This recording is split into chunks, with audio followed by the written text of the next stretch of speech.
దేశ ప్రధాని నరేంద్ర మోడీ 11 సంవత్సరాల పరిపాలన భారతదేశ చరిత్రలో సువర్ణ అక్షరాలతో లిఖించబడిందని అనకాపల్లి పార్లమెంటు సభ్యులు సీఎం రమేష్ గురువారం పార్లమెంటు కార్యాలయంలో విలేకరుల సమావేశం ఏర్పాటు చేసిన సీఎం రమేష్ ఈ 11 సంవత్సరాలలో అభివృద్ధి స్వలాభోన సంకల్ప సిద్ధి యొక్క స్వర్ణయుగంగా మార్చారు. 11 సంవత్సరాల ప్రయాణం ప్రధానమంత్రి మోదీ ఒంటరిగా 140 కోట్ల మంది భారతీయుల కృషి, త్యాగాల మరియు కలను అంకితం చేసుకోవడం ద్వారా జరిగింది. మోదీ పాలనలో పేదలకు సంక్షేమం, సూపర్ పాలన అందించడంలో సిద్ధస్థుడు. మోదీ నాయకత్వంలో ప్రభుత్వం ఇలా మారింది. ప్రతి స్పందనాత్మక బాధ్యత, విధమైన జవాబుదారీతనం, సంస్కరణ, పనితీరు, పరివర్తన.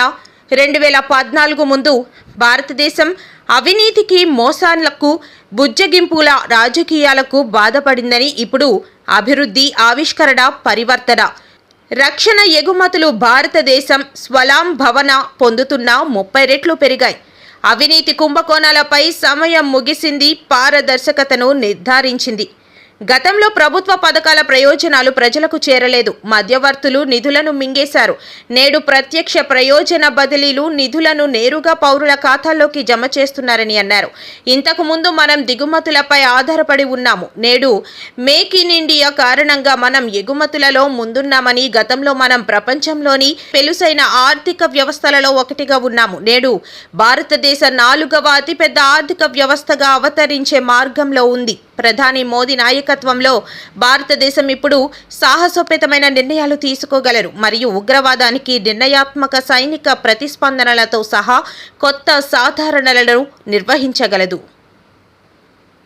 కూటమి ప్రభుత్వం మన ప్రధానమంత్రి నరేంద్ర మోడీ గారు పూనుకున్నారని చెప్పేసి వికసిత్ భారత్లో 2047కి ఇవన్నీ కూడా మొత్తం ప్రతి ఒక్క చిన్న రైల్వే స్టేషన్ కూడా ఆధునీకరించి ముందుకు పోవాలని చెప్పేసి ఈరోజు రోడ్లు చూస్తే ప్రపంచ స్థాయికి మనమే ముందున్నాం.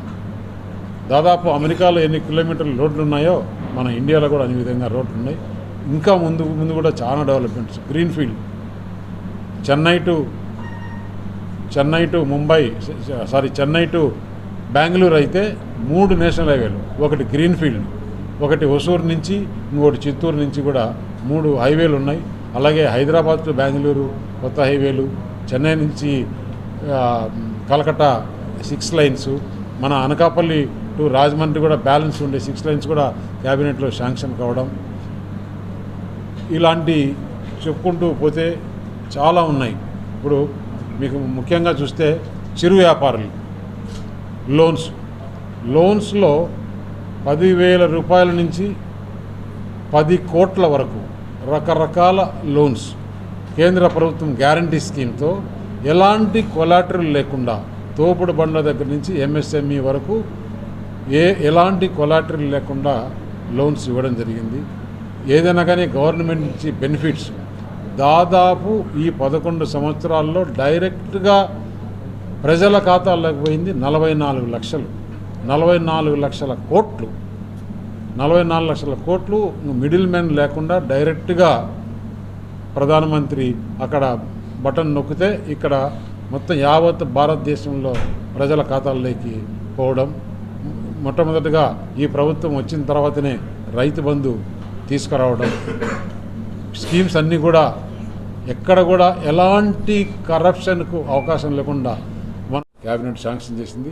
ఒక అనకాపల్లిలో ఒకటే కాదు, ప్రతి కాన్స్టిట్యున్సీలకు కూడా తీసుకొచ్చేదానికి మేము ప్రయత్నం చేస్తామని చెప్తూ ఈరోజు భారతదేశంలో ఎక్కడా లేని పెట్టుబడులు మన అనకాపల్లికి.